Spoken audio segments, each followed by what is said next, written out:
பாஜகவின் கருத்துதான் என்று மாநில துணைத் தலைவர் KP ராமலிங்கம் திருச்சியில் பேட்டியளித்துள்ளார். தமிழகத்தை பிரிக்க வேண்டும் என்பது பாஜகவின் கருத்துதான் என்று மாநில துணைத் தலைவர் KP ராமலிங்கம் திருச்சியில் பேட்டியளித்துள்ளார். அப்போது பேசிய அவர், பாரதிய ஜனதா கட்சியின் ஒரே லட்சியம் என்னவென்றால் திமுகவை தமிழகத்தை விட்டு விரட்ட வேண்டும் என்பதுதான் என்றும், எங்களையும் தமிழக அமைச்சர் KN நேரு எங்களுக்கு ஆதரவளித்தால் அதனை வரவேற்போம் என்றும் பேசியுள்ளார். தொடர்ந்து பேசிய அவர், தமிழகத்தை மூன்றாக பிரிக்க வேண்டும் என்பது பிஜேபியின் கருத்தாக வைத்துக் கொள்ளுங்கள் என்றும் விமர்சித்துள்ளார். இப்போ ஒரே ஒரு கான்செப்ட் எங்களுக்கு இருக்கிற ஒரே ஒரு கான்செப்ட், பாரதிய ஜனதா கட்சியினுடைய ஒரு நேரடி எங்களுடைய லட்சியம் என்னன்னா திமுகவை ஆட்சியிலிருந்து விரட்டுதல்.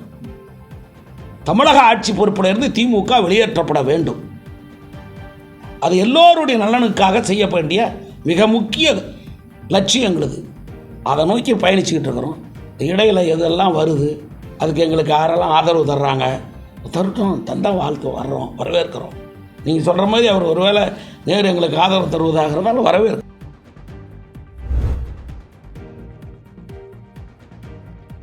காஞ்சிபுரத்தில் 10வது தேசிய கைத்தறி தினத்தையொட்டி நடைபெற்ற விழாவில் 160 நெசவாளர்களுக்கு 1,66,00,000 மதிப்பிலான நலத்திட்ட உதவிகளை அமைச்சர் அன்பரசன் வழங்கியுள்ளார்.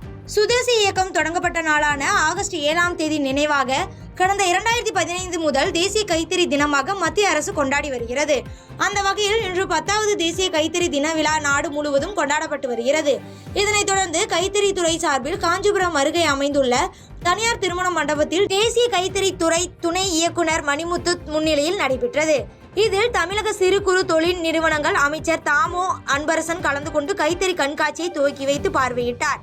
இதனைத் தொடர்ந்து நடைபெற்ற நிகழ்வில் முத்ரா திட்டத்தின் கீழ் 60 பயனாளிகளுக்கு கடன் உதவி, 10 நெசவாளர்களுக்கு நினைவு பரிசு, 10 நபர்களுக்கு முதியோர் ஓய்வூதிய திட்டம், 10 நபர்களுக்கு குடும்ப ஓய்வூதிய திட்டம் உள்ளிட்ட 160 நபர்களுக்கு ரூபாய் 1,66,00,000 மதிப்பிலான நலத்திட்ட உதவிகளை வழங்கி விழா பேருரை ஆற்றினார்.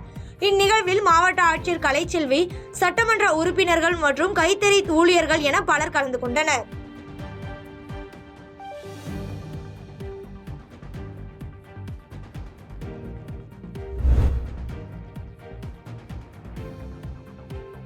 கீரப்பாக்கம் ஊராட்சியில் இலவச வீட்டுமனை பட்டா வழங்க வலியுறுத்தி தாசில்தாருக்கு சீர்வரிசையுடன் மாலை போட்டு பழங்குடியின மக்கள் மனு கொடுத்துள்ளனர்.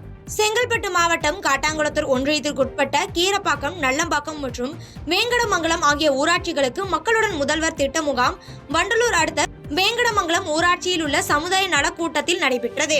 இதில் வண்டலூர் தாசில்தார் புஷ்பலதா தலைமை தாங்கினார். இதில் கீரப்பாக்கம் ஊராட்சி 4வது வார்டு உறுப்பினர் சசிகலா தனசேகரன் தலைமையில் 100க்கும் மேற்பட்ட பழங்குடியின பெண்கள் மற்றும் பொதுமக்கள் சீர்வரிசையுடன் திரண்டு வந்து தாசில்தார் புஷ்பலதாவுக்கு மாலை போட்டு கீரப்பாக்கம் ஊராட்சியில் அரசு புறம்போக்கு நிலத்தில் குடியிருந்து வரும் 300க்கும் மேற்பட்ட மக்களுக்கு இலவச வீட்டுமனை பட்டா வழங்க வலியுறுத்தியும், இலவச தொகுப்பு வீடுகள், ஆரம்ப சுகாதார நிலையம் உள்ளிட்ட 21 கோரிக்கை மனுக்களை கொடுத்து நடவடிக்கை எடுக்க வலியுறுத்தினார்.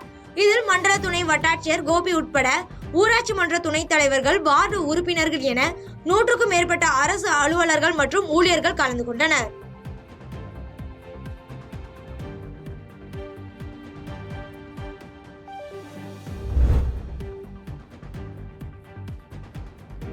ஒகேனக்கல் காவிரி ஆற்றில் நீர்வரத்து குறைந்ததை அடுத்து பரிசல் இயக்குவதற்கு வட்டார வளர்ச்சித்துறை சார்பில் அதிகாரிகள் ஆய்வு மேற்கொண்டனர்.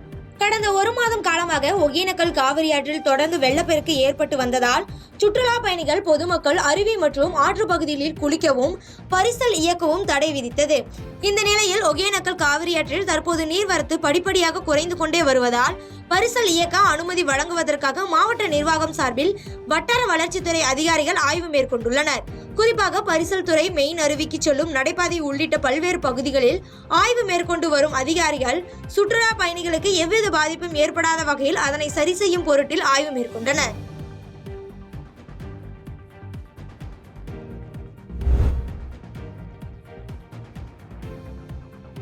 பட்ஜெட் விவகாரத்தில் தமிழக அரசு அரசியல் செய்ய வேண்டாம் என பாஜக நாடாளுமன்ற உறுப்பினர் ஸ்ரீமதி அபராஜிதா சாரங்கி கருத்து தெரிவித்துள்ளார். மத்திய அரசின் பட்ஜெட் தொடர்பாக பாஜக தேசிய செய்தி தொடர்பாளரும் நாடாளுமன்ற உறுப்பினருமான ஸ்ரீமதி அபராஜிதா சாரங்கி மதுரை மாட்டுத்தாவணி பகுதியில் உள்ள தனியார் விடுதியில் செய்தியாளர்களை சந்தித்து பேசினார்.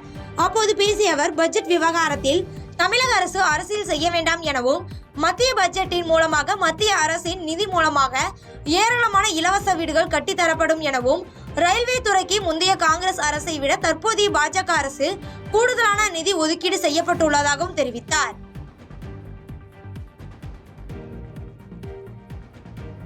பாதகம் செய்பவரை கண்டால் நாம் பயங்கொள்ளலாகாது பாப்பா, மோதி மிதித்து விடு பாப்பா, அவர் முகத்தில் உமிழ்ந்து விடு பாப்பா.